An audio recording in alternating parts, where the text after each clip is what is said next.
Let's talk about how to use highway robbery to supersize your business. Sharon Horne-Ellstrom here, and our idiom today is highway robbery. Probably thinking like I was, well, how the heck could you use highway robbery in a good way or to supersize your business? Highway robbery, of course, means an extremely high price or charge for something. Now, early in the 16th century, in William Shakespeare's time, highway robbery was a real thing. People would be traveling along the open road, and bad guys would have some kind of weapons, and they would actually rob them on the road, and that became known as highway robbery. Literally, people were on the open road and they were being robbed. That was and is the original definition, the origin of highway robbery. Since then, the expression came to mean paying a price that is too high for something, at least a price that the buyer considers too high, and the seller is charging an amount that the buyer feels is way too high. It's exorbitant. It's just outrageous for the thing that they're selling you, the product or the service. Have you ever gone to an event and paid, $11 for a drink, a beverage, or $5 to $9 for a bottle of water? Sometimes that just feels exorbitant, but then you consider the venue, you consider where you're at, you consider that there's only one supplier of water, and with supply and demand, prices go up and down based on the situation that you're in. And if that seemed exorbitant or too high a price to pay, then maybe you go without the water, or you just choose not to participate in those activities where things are really, really expensive in your mind, your estimation. Now here's the rub. Price and cost and value are all interconnected.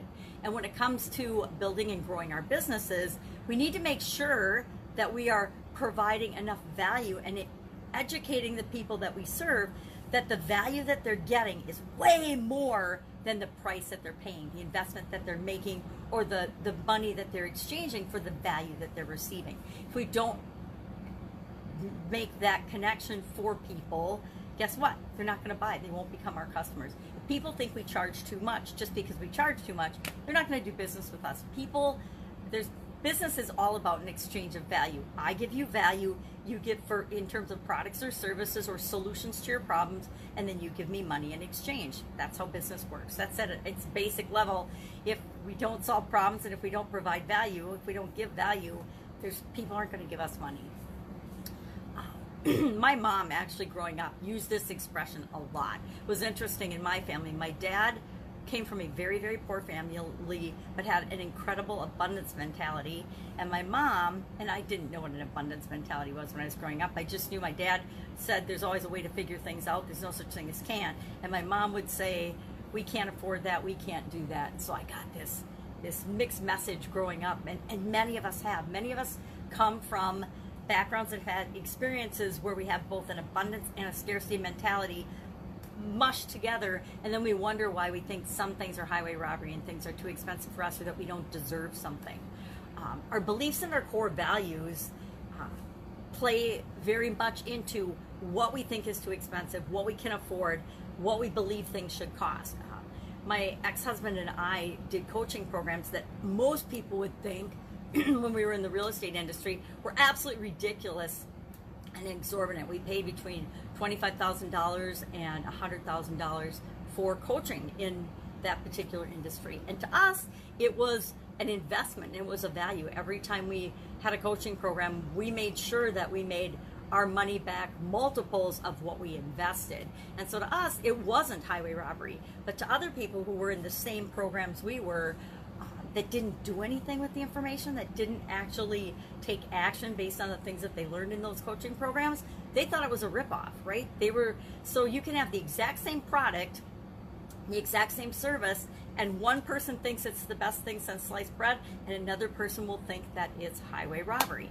And our job as business owners is to offer our products and services to the people that find it an incredible value, that they don't consider it highway robbery. Now, I will contend that every company should have a high-ticket, high-priced product, service, or offer. It takes just as much energy to sell a $10 book as it does to sell a $10,000 coaching program. I've learned that through many, many years of experience and trial and error. It takes just as much energy and effort. And sometimes it actually takes more effort to sell the $10 book than it does to sell the $10,000 program, because it's a different person that you're offering your products and services to. And they have different values, different beliefs, different objections. I have come to find that over the years, whenever I have an objection about anything, it's not that there's anything wrong with the thing that I'm objecting to. It's just me telling myself that that thing isn't right for me. And when our customers tell us no or give us objections, they're telling us, hey, you haven't let me know what's in it for me personally enough for me to give you my money or exchange my money for the thing that you're offering me. And that just means we need to do a better job of presenting what it is that we have to offer to people. I have found that a lot of times when I'm giving objections, it's because I don't want to hurt somebody's feelings because it's not a priority for me, or it's not the right time for me, or I'm afraid to step out of my comfort zone and do the thing that they're wanting me to do. I'm just not ready for it yet. And that's, again, all about me, not about the product or service, and not about whether it's highway robbery or not. Just like every other thing we define, and especially one of the reasons I love looking at these idioms is it allows me to see things from a different perspective. So you might say, oh, that's highway robbery, but really, is it? Everything and anything in any price range, people are buying to the tune of millions or billions or trillions of dollars. So is it highway robbery, or is it just a cost of things that and a differentiator to decide what is right for us and what isn't right for us? Love to know your experience with this idiom. Share in the comments below. If there's an idiom you'd like to know the meaning of or the history of, hit me up in the comments below too. I'd love to research specific idioms that people are interested in, and then challenge me to figure out how to tie it to business.